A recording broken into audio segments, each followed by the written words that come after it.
కేసీఆర్ గారి ఆశీస్సులతో ఎస్డిఎఫ్లో డబ్బులు ఇప్పించినాం. కాంగ్రెస్ వచ్చినాక కొత్తగా వచ్చింది ఏం లేదు. కేసీఆర్ గారు ఇచ్చిన ఎస్డిఎఫ్ డబ్బులన్నీ వాపసు పోయినటువంటి పరిస్థితి. సంగమేశ్వర బసవేశ్వర ప్రాజెక్టు 4 లక్షల ఎకరాలకు నీళ్ళు ఇచ్చే ప్రాజెక్టును ఇలా కాంగ్రెస్ పార్టీ దాన్ని అటకెక్కించింది, బంద్ చేసింది. ఇలా మన నారాయణ ఖేడ్, మన ఆందోళ్, మన జహీరాబాద్, మన సంగారెడ్డి, మన పటాన్చెరు 5 నియోజకవర్గాలను సస్యశ్యామలం చేసేటువంటి బసవేశ్వర సంగమేశ్వరను ఆనాడు కేసీఆర్ గారు రూపొందిస్తే ఇవాళ కాంగ్రెస్ పార్టీ దాన్ని పక్కకు పెట్టి ఈ సంగారెడ్డి జిల్లాకు తీవ్రమైన అన్యాయం చేస్తూ ఉంది. రేవంత్ రెడ్డి 2-3 సార్లు వచ్చిండు, జైరాబాద్కి వచ్చిండు, జిల్లాలో తిరిగిండు. ఒక్కనాడు సంగమేశ్వర మాట్లాడాడు, బసవేశ్వర మాట్లాడాడు, ఈ జిల్లా కాంగ్రెస్ ఎమ్మెల్యేలు మాట్లాడరు, జిల్లాలో ఉన్న మంత్రి అసలే మాట్లాడాడు.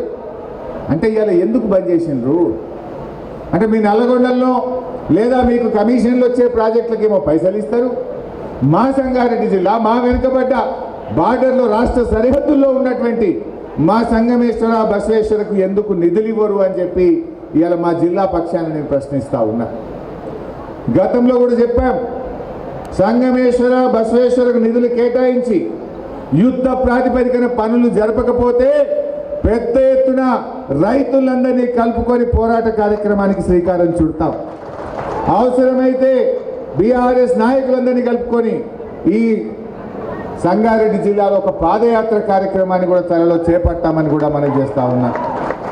జిల్లా కాంగ్రెస్ నాయకులారా, మంత్రి గారు మీరు ముఖ్యమంత్రి మెడలు వంచుతారా, ఒప్పిస్తారా, మెప్పిస్తారా, డబ్బులు తెప్పియండి, సంగమేశ్వర ప్రాజెక్టు పనులు వెంటనే ప్రారంభం చేయాలని చెప్పి ఈ వేదిక నుంచి నేను ఈరోజు డిమాండ్ చేస్తూ ఉన్నా.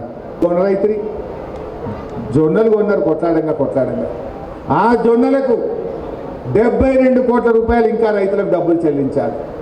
చెప్పుడేమో రేవంత్ రెడ్డి ఆడ కూర్చుంటాడు, 24 గంటల పైసలు ఎత్తున్నాం, కొనగానే తెల్లారే బ్యాంకులో పైసలు ఎత్తున్నాం. మరి జొన్నలు కొని 1 నెల రోజులైంది రేవంత్ రెడ్డి, ఎందుకు జొన్న రైతులకు ఒక్క సంగారెడ్డి జిల్లాలోనే 72 కోట్ల రూపాయలు ఎందుకు ఇవ్వలేదో నేను అడుగుతా ఉన్నా. ఈరోజు తక్షణమే వెంటనే ఆ జొన్న రైతులకు ఇవ్వాల్సిన 72 కోట్లు సంగారెడ్డి జిల్లావి రాష్ట్ర వ్యాప్తంగా ఆదిలాబాద్, నిజామాబాద్, కామారెడ్డి, మెదక్, సంగారెడ్డి రాష్ట్ర వ్యాప్తంగా కూడా ఈ జొన్న రైతులకు మరి కొన్న జొన్నలకు డబ్బులు విడుదల చేయాలని చెప్పి నేను రాష్ట్ర ప్రభుత్వాన్ని సందర్భంగా డిమాండ్ చేస్తూ ఉన్నా. ఉన్న ప్రారంభమైన సంగమేశ్వరును బసవేశ్వరును పక్కకు పెట్టింది. కనీసం ఆ ఉన్న సింగూరు ప్రాజెక్టును కూడా మరమ్మతు చేయడం శాతనైతే లేదు. సింగూరు రిపేర్ చేస్తామన్నారు, ఉన్న సింగూరును ఖాళీ చేసిండ్రు. ఎండాకాలం ఖాళీ పెడతాం, జల్దీ సింగూరు మరమ్మతు చేస్తామన్నారు, అయిందా? ఇవాళ సింగూరు వాన్నే ఆగిపోయింది. నిజామాబాద్ మంచినీళ్ళకి ఇబ్బంది ఉంది, కామారెడ్డి మంచినీళ్ళకి ఇబ్బంది ఉంది, మెదక్ సంగారెడ్డి జిల్లాకు మంచినీళ్ళకి ఇబ్బంది ఉన్నది, హైదరాబాద్ మంచినీళ్ళకి ఇబ్బంది వస్తున్నది. సింగూరు ఖాళీ చేస్తే వర్షాలు పడుతున్నాయి, చారణ మరమ్మతు కూడా కాలే. ఎంత నిర్లక్ష్యంగా పనిచేస్తున్నారు. ఇలా ఎంత ముఖ్యమైన ప్రాజెక్టు సింగూరు, సాగునీరు, త్రాగునీరు, పరిశ్రమలకు నీళ్లు ఇచ్చే గా సింగూరును కూడా మరమ్మతు చేసే సోయి మీకు లేకపోయే, పట్టింపు మీకు లేకపోయే. ఇన్ని రోజులైనా ఈ రోజు వరకు ఇలా సింగూరు ప్రాజెక్టు కనీసం మరమ్మతు కూడా నోచుకోనటువంటి పరిస్థితి ఉన్నది.